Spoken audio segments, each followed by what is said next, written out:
Bonjour et bienvenue sur cette nouvelle vidéo. Voilà que depuis 75 ans, on vit dans la société de consommation et même dans celle de la surconsommation depuis quelques décennies, puisque dans certains secteurs économiques, industriels ou agroalimentaires, on produit bien plus que ce dont on a besoin, ce qui conduit inévitablement à la porte ouverte sur le gaspillage à grande échelle. Dans les pays occidentaux notamment et ailleurs dans le monde, la culture de la consommation à outrance nous incite à gaspiller toujours plus et à trouver ça normal tellement c'est banal. Les sources de gaspillage d'énergie sont bien plus nombreuses qu'on le pense. On peut même évoquer d'ailleurs le gaspillage du carburant avec nos propres véhicules.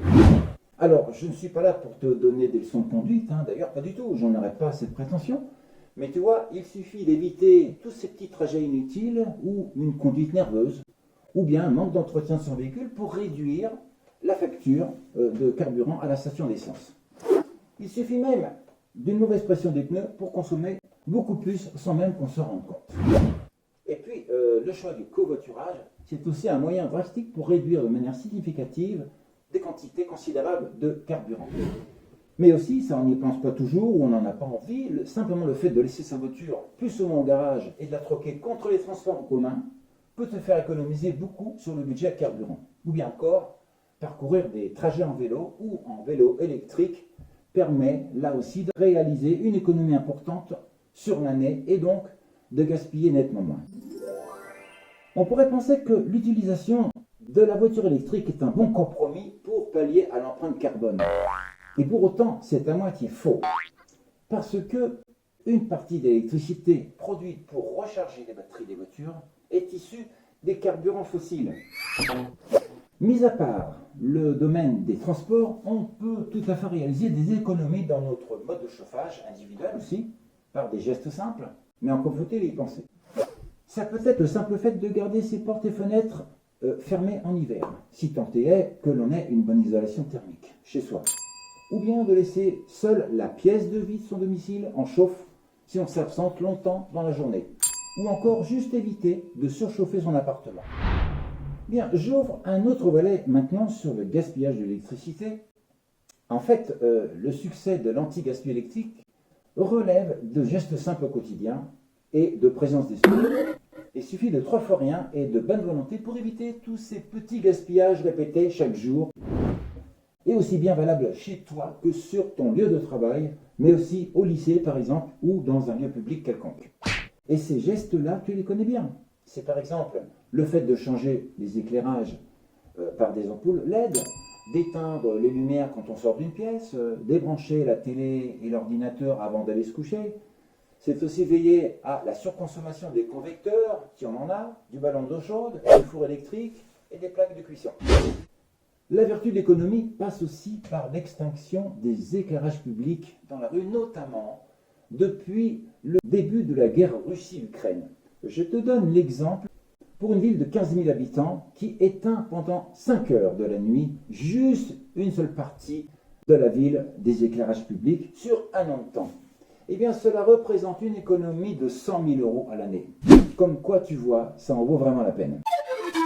Il y a aussi l'idée lumineuse d'installer des panneaux solaires sur son toit, du moins si c'est possible évidemment, et avec ça, tu as tout à y gagner.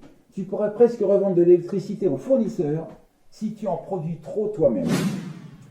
Et dans le domaine industriel, les entreprises, et en particulier les plus énergivores, ont fait tout de même de gros efforts depuis cette période pour réduire majoritairement des gaspillages d'énergie en électricité, en gaz ou autre. Bref, toutes ces actions mises bout à bout réalisent un enjeu économique considérable et substantiellement bienfaisante pour la planète. Et puis enfin, j'ouvre un troisième volet tout à fait criard dans le domaine du gaspillage. C'est le gaspillage de l'eau. Et pourtant, là aussi, à notre époque, l'indifférence est telle que l'on gaspille l'un des éléments les plus importants à notre vie, qui est l'eau. Et c'est une erreur, parce que l'eau potable se fait de plus en plus rare, même dans les pays pluvieux comme le nôtre. Et pour te dire à quel point elle est précieuse, il faut savoir qu'il n'y a que 3% d'eau douce pour 97% d'eau salée sur Terre. Et de ces 3% d'eau douce, seule une minuscule proportion est potable. C'est justement cette eau potable que nous gaspillons. Et voilà comment. Si l'on s'intéresse d'un peu plus près à notre consommation domestique, voilà ce que l'on peut gaspiller. Il suffit de laisser un robinet s'égoutter dans la journée pour perdre 30 litres d'eau par jour. Un robinet ouvert pendant qu'on se brosse les dents fait perdre 15 litres supplémentaires chaque jour. Le fait d'utiliser les toilettes comme poubelle, c'est au minimum 10 litres d'eau pour rien à chaque fois. Et laisser couler la douche en permanence pendant sa toilette peut faire perdre encore 100 à 150 litres d'eau supplémentaires. Et il en va de même quand on laisse couler le robinet pour la vaisselle ou l'utilisation intempestive du lave-linge ou du lave-vaisselle. Rien que ces petits gestes inconsidérés et répétés gaspillent des millions de litres d'eau chaque jour sans nous en rendre compte dans notre pays. D'un autre côté, si tu as la chance d'avoir un jardin et que tu as pensé à récupérer l'eau de pluie dans un tank, alors tu économises beaucoup d'eau du robinet. À côté de ça, sur l'Hexagone et dans les dom-toms, il existe un vaste problème qui génère des gaspillages d'eau considérables. Ce sont les canalisations souterraines d'eau potable qui alimentent nos logements et qui fuient en sous-sol comme des hémorragies à cause du réseau vieillissant. Ces pertes quantitatives d'eau entraînent du même coup un vaste gaspillage d'argent public. La taille du problème prend des allures de scandale parce que figure-toi que sur le territoire français, chaque année, ce sont 1000 milliards de litres d'eau qui fuient dans nos canalisations, ce qui représente 1/5 du volume total d'eau traitée dans les stations d'épuration et qui sont livrées à destination des utilisateurs privés et publics, aux entreprises et aux particuliers. Seuls 4 milliards de litres arrivent à destination chez les consommateurs, alors que les 1000 autres milliards de litres fuient dans les sous-sols. Et pourtant, cette eau perdue, nous la payons aux 3 fournisseurs, les 3 plus grands fournisseurs français, ce qui représente tout compris un marché de 9 milliards d'euros par an tout de même.